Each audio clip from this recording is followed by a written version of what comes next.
Hospital for just car sickness? We don't need that. Although he prioritizes father-daughter trips over work, my daughter always looks exhausted when she comes home. One day, after returning from a trip, my daughter looked pale, so I asked if she needed to go to the hospital. Then my husband raised his voice, saying, "No need for that." When he asked our daughter if she agreed, she slightly shivered and nodded. "We won't go to the hospital. Just let her sleep, she'll be fine." But as I insisted, my husband, annoyed, snatched our daughter's insurance card and left the house, saying he didn't want her taken to the hospital without him. 3 days later, my daughter's conditions suddenly worsened, and at the hospital, she was found to be in a critical state. Upon returning home, I found police surrounding my husband, trying to shove him into a patrol car. As a child, during a family trip, I had a near-death experience while traveling. I am alive today thanks to a nurse on board. The hospital where I was taken initially provided excellent care, saving my life, as my parents told me later. I wanted to thank her, but the nurse, who had introduced herself, moved on to another patient, and I never got her name. From that experience, I dreamed of becoming a nurse to meet my lifesaver again and to be like the nurse who helped me. So I vowed to continue nursing even after getting married and having children. That was a non-negotiable belief of mine. After becoming a nurse, life was incredibly busy, leaving no time for a boyfriend. I thought if my life ended unmarried, I'd have no regrets. Nursing felt like a calling, but it was someone unconventional who pursued me vigorously because of this. He is now my husband. My husband was younger and used to visit the hospital selling medical equipment. Initially, he earned less than I did, so we both worked hard for a while. In my 20s, I wanted to have a child, but I sealed that desire away, fearing it would pressure my husband. Perhaps that was wrong, as later his hard work was recognized at work, leading to promotions and a higher income than mine. He then suggested, given his earnings, that we could start a family. I was overjoyed, yet strangely, I struggled to conceive. Finally, in my mid-30s, I successfully became pregnant, and my husband, overly protective and worried, cherished me throughout the pregnancy. I was deeply grateful for meeting, marrying, and having a daughter with him. I felt overwhelmingly happy, almost unsure if I deserved such joy. Our daughter was incredibly adorable, inheriting the best traits from both of us, making me proud even if others called me doting. My husband actively participated in parenting, being the ideal partner. Thanks to him, I returned to work sooner than expected, requesting a transfer to a daytime shift with more flexible hours, which was readily approved. My in-laws, living nearby, were very understanding of our working parent status, allowing us to rely on them when necessary. I felt immensely fortunate for this supportive environment. When our daughter started kindergarten, my husband suggested it might be time for her to start some educational lessons outside school. I remembered hearing from nurse colleagues that kids these days often start learning second language in kindergarten. The thought of my daughter needing to start such activities made me weary. A lesson is something that will not last long unless the person in question is interested in it. This was true in my childhood. My grandparents thought that since I was a girl, I should be given girly lessons, but my parents often argued that I should be allowed to do what I wanted to do. Eventually, I never took up any hobbies except for a tutoring school for exams. So, I didn't plan to force my daughter into anything unless she showed interest. Yet my husband's ideas were surprisingly similar to my grandparents. Since you're a girl, how about piano, flower arrangement, or ballroom dancing? Ballroom dancing? Not ballet? My husband says that ballet is too vulgar for a girl in tights and lifting her legs. I want my daughter to grow up to be neat and pretty. I don't want her to expose her skin to an unspecified number of men. For my part, I think it is best for children to grow up in a carefree environment. It would be better if they could study and play sports a little, but I don't intend to force them to do so. However, it is good for them to learn some sports because it is good for their health and immune system. When I was a child, I had a hard time in pool because I couldn't swim. So I suggested she might try swimming for now, but he rejected it, citing concerns about too much skin exposure in a swimsuit. Eventually, we agreed not to enroll her in any lessons during kindergarten, as forcing activities on her at such a young age seemed unwise. Differing views on a child's education are common, settled by advice from experienced mothers and my husband's parenting finished superiors. Our daughter made many friends in kindergarten, always laughing and playing, growing up healthily. She has become so well known as a beautiful girl in the street, and even to us, her parents, she has become a beautiful face. In elementary school, she became interested in piano as her close friends started lessons, leading her to start as well. Buying a grand piano was impossible, but my husband, without consulting me, bought a used one. This led to a mild argument, witnessed by our daughter, making her feel obligated to continue. I believed it was better to wait until she was genuinely engaged before purchasing. A compact electronic piano would have sufficed. She continued piano lessons until graduating from elementary school, more out of obligation to her father than passion. She wasn't particularly talented in piano, nor strong enough for competitions. She participated in school recitals, mainly to please her father, even though younger children often performed better.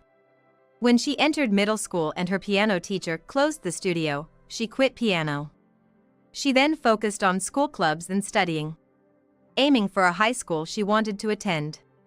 Seeing her find and pursue her interests, I resumed night shifts, returning to my original department and shift pattern before maternity leave. With my husband still finishing work on time, I could commit to night shifts without worry. I'm very grateful to him. During her elementary years, my husband had restricted her from sports, fearing injury, especially ball games, even requesting her teachers to excuse her from such activities at school. Entering middle school, she eagerly joined the popular softball team. Though she was slim in elementary school, she's now eating well, growing stronger, and her tan skin radiates health. My husband, seeing her thrive in softball, stopped insisting on traditionally feminine activities. 2 months into middle school, a rift began to form in our family. It started when even on my off nights, dinner was separately prepared for me. My daughter and I will handle our dinner, you can eat whatever you like, my husband said. Then I'll join you for the meal you've prepared. You want to take over the meal I prepared for my daughter? I didn't mean that. After a few such exchanges, it became the norm for me to eat alone, regardless of how early I returned home, as they would have finished their meal. On weekends, my husband began taking our daughter on trips. We couldn't travel much during her piano days in elementary school, so I want her to make up for it. What about me? You should just work as much as you like. Nursing is your calling, right? You wouldn't take off work for a trip, would you? It's your calling, after all, you shouldn't take a break. My husband used my passionate speech about nursing before we got married to justify not taking me on trips. Indeed, I could immerse myself in work when my husband and daughter were away. Initially, I followed my husband's suggestion to work night shifts on weekends, but it became an issue that I was always the one working those shifts. Everyone should equally share weekend night shifts, it's unfair for the same person to always work them. Once the shift schedule was adjusted, I found myself alone at home on weekends, which felt incredibly lonely and made time seem to drag on. As my daughter's summer vacation began, my husband not only took weekends off but also started taking weekdays off to travel more frequently with her. Sometimes overnight or day trips, often without telling me. Around 1/3 into the summer break, they returned from a day trip, and my daughter looked very sick, pale, and bloodless. What happened? You look really unwell. It's just car sickness. I suggested staying overnight, but she insisted on coming home. It's her own doing. I couldn't understand how he could treat our beloved daughter so coldly. Feeling distrustful of his attitude, I decided to check on my daughter directly. Knocking on her room's door, I got a response. Are you okay? Yes. But I don't want to eat. You don't want to eat? Are you sure you're not forcing yourself? I'm not. I just need to sleep. Please leave me alone. She's a teenager. She might have things she can't easily share with her mother. I decided to let her be for the night and see how she felt. However, she didn't emerge from her room even when it was time for club activities the next morning. I prepared lunch for her and left for work, calling during the day, but she never answered. Returning home, my husband was already back and retreated to his room after stating they had finished dinner. Asking about my daughter, he replied she was fine and not to bother her. Bother her? I was puzzled but couldn't get more information as he seemed averse to discussing it further. In the kitchen, I found the lunch I prepared for her untouched and thrown away. I immediately went to check on her. "Are you really okay? Can I see you?" But she refused, saying she wanted to sleep. The next morning, she appeared even more exhausted and slightly thinner than 2 days ago. She appeared to have lost some weight. "Is it so bad you can't eat? Should we go to the hospital?" "I'm fine. I just don't feel like eating right now. I'm going to skip club activities today." I really wanted to take her to the hospital by force. But if she insists she's fine, I couldn't just drag her there against her will. Reluctantly, I respected her wish for that day. However, the situation changed the next night. When my daughter entered the bathroom without a towel, I went to deliver it and saw her in the changing area, about to undress. Startled, I apologized, but was shocked at her emaciated appearance. My daughter's body was so emaciated that it would be no exaggeration to say that she was nothing but bones and skin. "Let's go to the hospital before you bathe. It's dangerous in your condition. I'll get the car ready in the garage." "No. I don't want to go to the hospital. I chose to be this way." "Don't lie. You can't play softball in that condition." While I was trying to persuade my resistant daughter to go to the hospital, my husband appeared, saying she's fine because she said so. She says she's fine with it. At her age, she probably wants to lose weight. I countered that a wrong diet is not good for her health. My husband then asked, "You're a mother and you don't understand the female mind of your daughter at her age?" He then began to talk about me as if I were an unfit mother. A nurse would know what it's like to be in such a state, wouldn't she? How can you say that nursing is a vocation if you don't know unless you go to the hospital? His rationale kept shifting, from her being fine to him deciding what's best.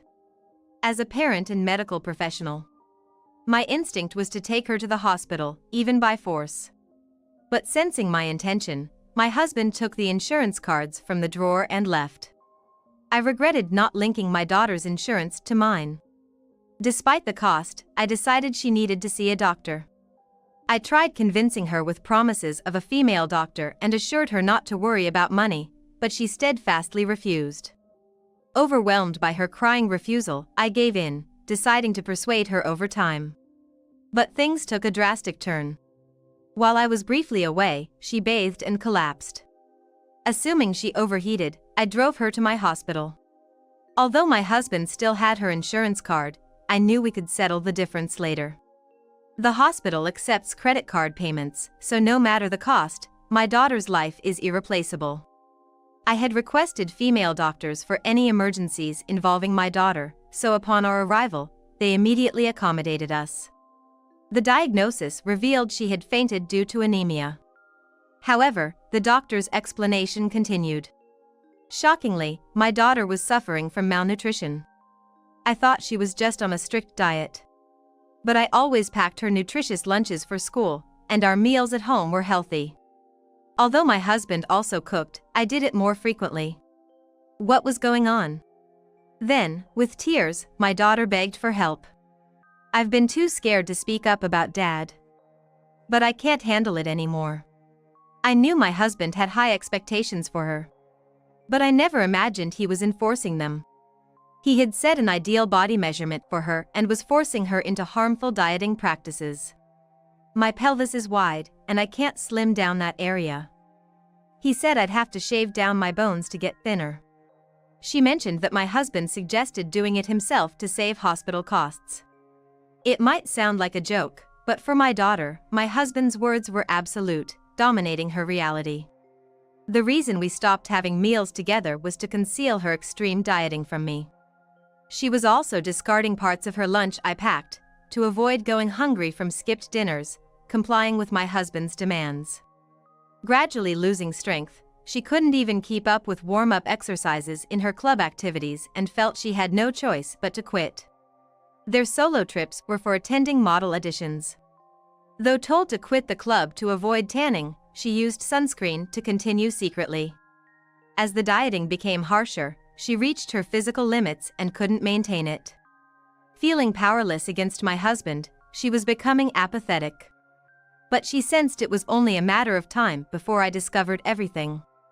However, she feared my husband wouldn't pay for her desired high school if he found out. I was ashamed of thinking my husband, who actively engaged in housework and childcare, was the ideal, supportive spouse. His involvement had ulterior motives. Crafting his version of a perfect daughter during my absence, not out of respect for my wishes. My husband saw our daughter as an object he could mold at will, igniting my fury. She is not a doll but a sentient individual, not property of her parents. Realizing he didn't understand this basic fact was utterly disillusioning. I apologized to my daughter for not noticing sooner. There were signs. Like the issues with meals and vacations. I should have asked why she didn't mind getting tanned in club activities. Instead of outright opposition, my husband subtly manipulated her to quit. I then clearly told my daughter that we would divorce her father and not to worry about her school fees. Returning to my original department and working night shifts, I was earning more than my husband, who had used up all his leave for the auditions and trips, significantly reducing his basic salary. After a night's observation in the hospital, my daughter and I returned home to find a commotion and a crowd outside. Pushing through, we saw police cars and my husband being questioned by officers. A neighbor noticed me and my daughter and told us about the situation. When my husband returns home, the house is dark and our daughter is not there.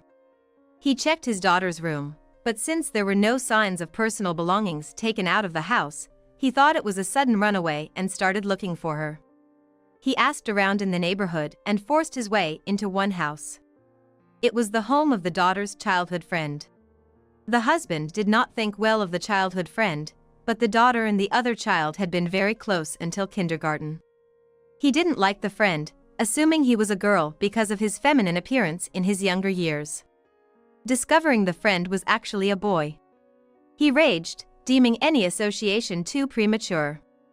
Our daughter, perhaps embarrassed or feeling guilty, had kept her distance since elementary school. My husband barged into the friend's home, accusing them of hiding our daughter out of spite. But the friend had moved away years ago. Only their grandparents lived there now. His rampage led to the police being called. In talking with the officer, my husband explained that we don't want any boys on our daughter to make her a model. So he went around the house checking out. He claimed to have checked several houses, with the friends seeming most suspicious, showing no remorse. Additionally, during auditions, he was approached by an agency promising to launch her career in exchange for debt collection. In fact, it turns out that it was not a debt, but a piece of fraud. It was revealed to be a scam, and several police sketches resembling my husband had led to filed complaints. You gotta help me out here. I did all this for the sake of my little girl. And I didn't know it was a scam. Even if you didn't know it was a scam, if you made illegal collections, you are guilty, right? I replied coldly. I don't want a criminal father for my daughter. Divorce, I declared. My daughter would no longer be at her father's beck and call. She has never wanted to be in model. I told her that I preferred cool to cute and that I really wanted to learn Aikido and karate. To the end, my husband asked his daughter for help, saying that she would just be told to tell me to say so. However, when my daughter refused to look at my husband even once, my husband's shoulders slumped and he was taken away by the police. Later, the doctor who examined my daughter contacted the police, who also questioned my husband about his treatment of my daughter. My husband still does not admit guilt to my daughter, saying that it was an education for the child. He admitted that he had gone too far in breaking and entering, even though it was a misunderstanding, but he continues to plead justification, saying that he does not think he did anything wrong and that it is natural behavior for a parent to do. As for being a part of the fraud, he says he did not intend to do so. Even though he didn't know, the way he collected the money was so outrageous that it cannot be overlooked, and the police are investigating him even more severely. Is there a big organization behind this? The police are continuing to thoroughly investigate the case with such a viewpoint in mind. My divorce from my husband was finalized through an attorney. Neither my daughter nor I have visited my husband even once. My husband told us through his lawyer that he wanted us to come, but we didn't go because there was nothing to talk about when we showed up. After that, I received a number of letters from my husband, who had grown numb. Each letter is long, about 10 sheets of letterhead, but there's no apology and reconciliation, and the contents are similar or the same each time. While apologizing, my ex-husband's skewed expressions of affection for our daughter made her feel uneasy, saying it was creepy. I couldn't bear to read them, so I returned them, but they kept coming back, so I decided to tear them up as soon as they arrived. My in-laws gave me a very polite apology. Even after divorcing my husband, my daughter remains their grandchild. She was fond of her grandparents. They told us to ask for help anytime we needed it. But given what had happened with my husband, I vowed to live independently.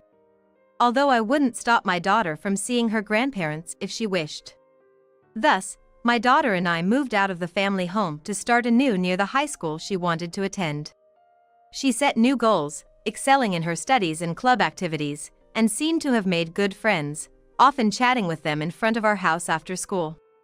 2 years later, my daughter was studying hard as usual.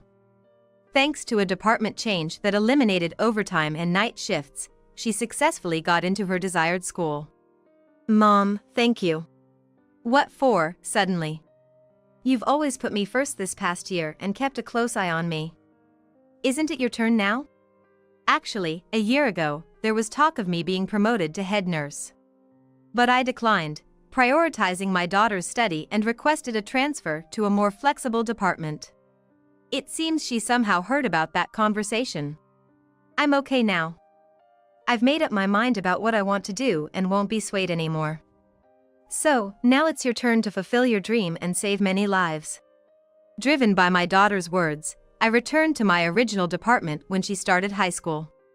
Even though there are days I don't see her due to night shifts, I'm thrilled that she helps out at home as much as she can. Coming home in the morning and eating the breakfast she made, I think about what we'll eat and talk about tonight, feeling truly happy. I will continue to watch my daughter grow up and to be a nurse like the nurse who saved my life as a young girl, and today I live firmly on 2 feet, a nurse and a mother.